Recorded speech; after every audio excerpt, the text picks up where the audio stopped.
Assalamualaikum warahmatullahi wabarakatuh. Salam Om Swastiastu, Namo Buddhaya, Salam Kebajikan. Perkenalkan, nama saya Nur Hidayati dari kelas 1A dengan NIM K732515 Universitas 11 Maret, program studi PGSD S1 Kebumen. Mata kuliah pendidikan Pancasila merupakan pembelajaran yang membahas nilai-nilai, moral, serta perjalanan sejarah Pancasila sebagai dasar negara dan pandangan hidup bangsa. Pada tugas kali ini, saya akan membahas salah satu topik penting dari mata kuliah pendidikan Pancasila, yaitu Pancasila pada masa pemerintahan Orde Baru. Sebelum masuk pembahasan, saya akan menjelaskan tujuan pembelajaran pada tugas kali ini. Pertama, menjelaskan bagaimana arah pemahaman terhadap Pancasila diperbaiki oleh Presiden Soeharto. Kedua, mengetahui kebijakan penting yang memperkuat pelaksanaan nilai-nilai Pancasila. Ketiga, menjelaskan isi dan makna dari pedoman, penghayatan, dan pengalaman Pancasila atau P4. Keempat, menganalisis bagaimana penerapan Pancasila pada masa Orde Baru memengaruhi kehidupan politik dan sosial masyarakat Indonesia. Kelima, mengambil pelajaran berharga dari masa Orde Baru untuk penguatan nilai-nilai Pancasila di masa kini. Selanjutnya, langsung aja pembahasan pemerintahan Orde Baru. Setelah lengsernya Il Soekarno sebagai presiden, selanjutnya Jenderal Soeharto yang memegang penuh kendali terhadap negeri ini. Dengan perubahan kursi kepresidenan tersebut, arah pemahaman terhadap Pancasila mulai diperbaiki. Pada peringatan Hari Lahir Pancasila, 1 Juni 1967, Presiden Soeharto mengatakan Pancasila makin banyak mengalami ujian zaman dan makin bulat tekad kita mempertahankan Pancasila.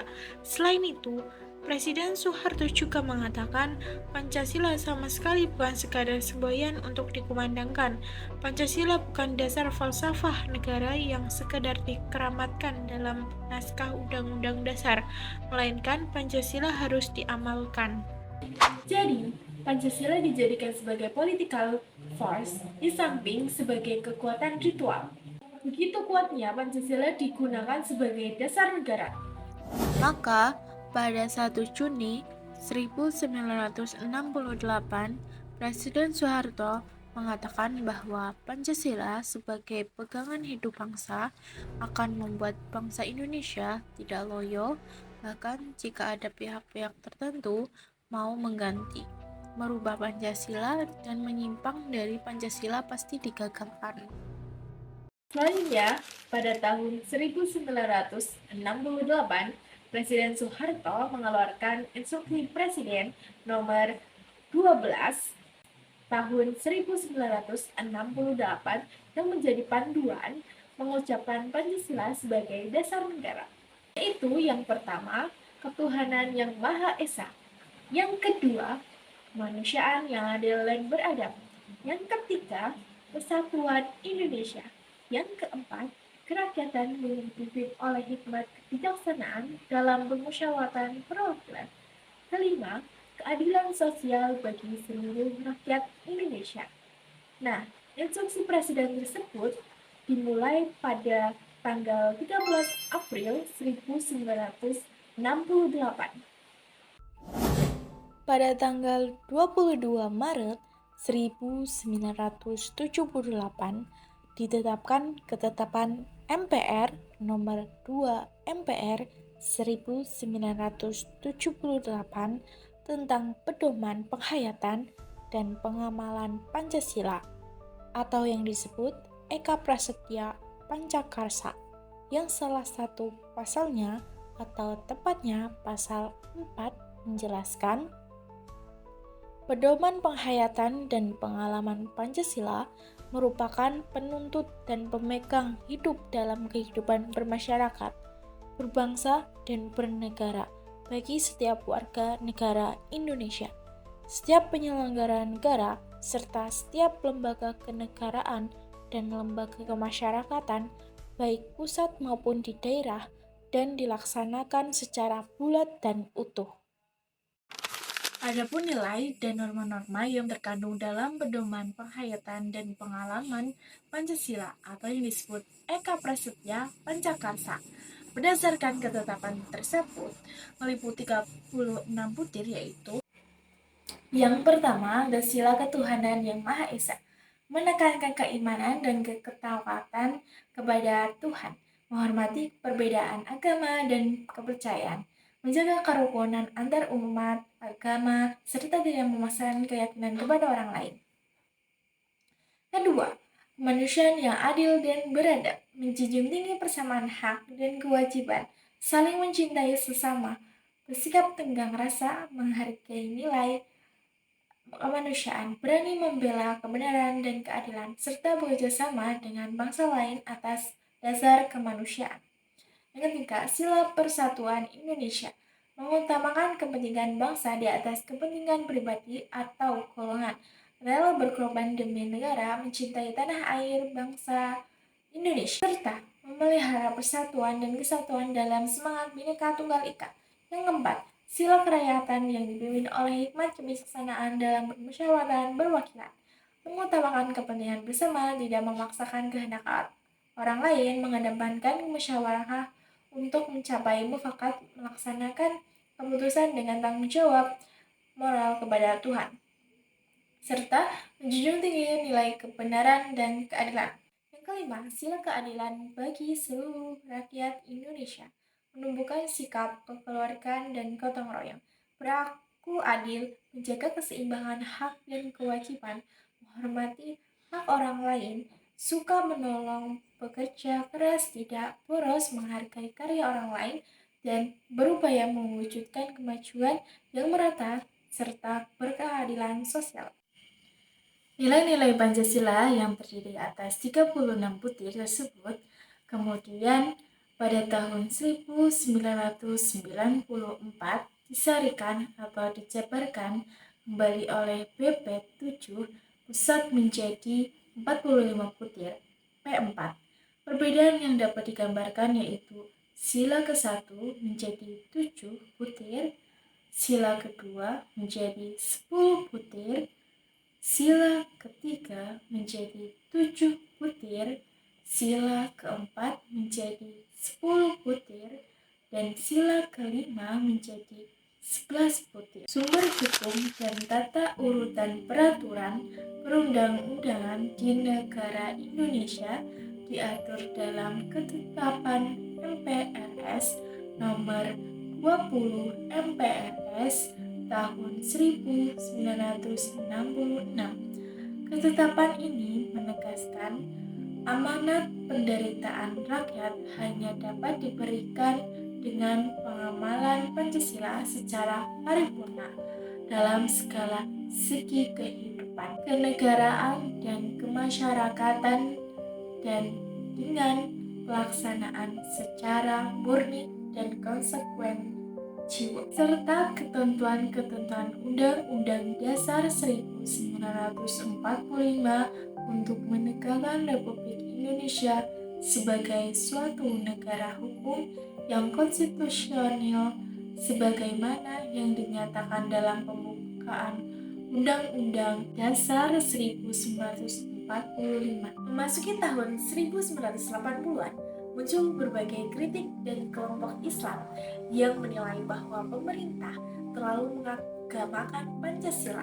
Sebagai respon, pemerintah menegaskan bahwa Pancasila adalah satu-satunya asas yang dapat digunakan oleh seluruh organisasi dan partai politik. Hal ini dituangkan dalam kebijakan Asas Tunggal Pancasila pada tahun 1982. Dengan kebijakan ini, setiap partai politik dan organisasi masyarakat diwajibkan menjadikan Pancasila sebagai asas tunggal dalam anggaran dasarnya. Tujuannya adalah menjaga persatuan dan kesatuan bangsa. Namun, di sisi lain, banyak pihak menilai hal ini sebagai bentuk pembatasan kebebasan berpolitik, pengendalian pemerintah terhadap ideologi rakyat. Memasuki akhir 1990-an, globalisasi dan tuntutan reformasi mulai memuncak. Demokrasi, transparan, dan kebebasan berpendapat semakin dikembangkan oleh masyarakat, terutama mahasiswa.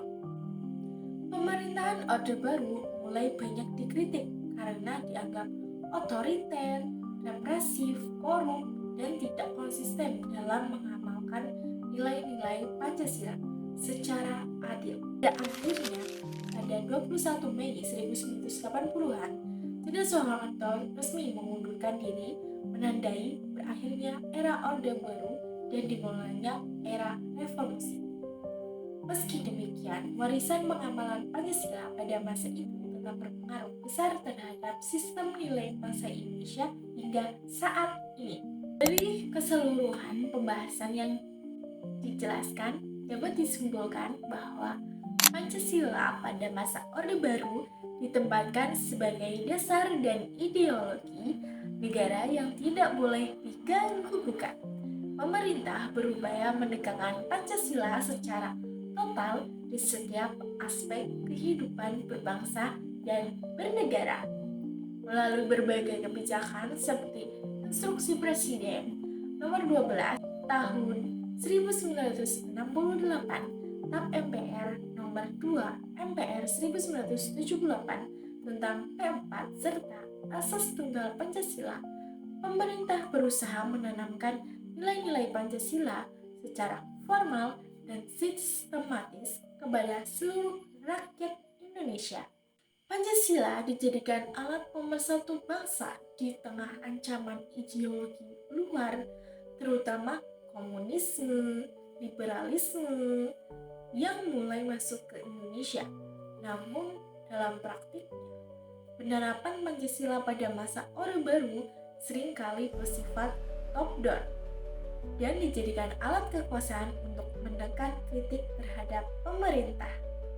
Meski demikian, program pengamalan Pancasila pada masa ini berhasil menanamkan rasa nasionalisme, kedisiplinan, dan semangat kebangsaan yang kuat pada masyarakat. Bagi generasi sekarang, pelajaran yang dapat kita ambil adalah bahwa Pancasila harus diamalkan secara murni dan konsekuen, bukan hanya sebagai simbol politik, tetapi sebagai pedoman moral dan etika dalam kehidupan bermasyarakat. Dengan demikian, semangat Pancasila yang sejati bukanlah alat kekuasaan, melainkan dasar persatuan, keadilan, dan kemanusiaan bagi seluruh rakyat Indonesia. Demikianlah penjelasan mengenai Pancasila pada masa pemerintahan Orde Baru. Semoga video penjelasan ini dapat menambah wawasan dan kesadaran kita akan pentingnya Pancasila sebagai ideologi bangsa yang harus terus kita jaga dan amalkan dalam kehidupan sehari-hari. Terima kasih sudah menonton. Wassalamualaikum warahmatullahi wabarakatuh.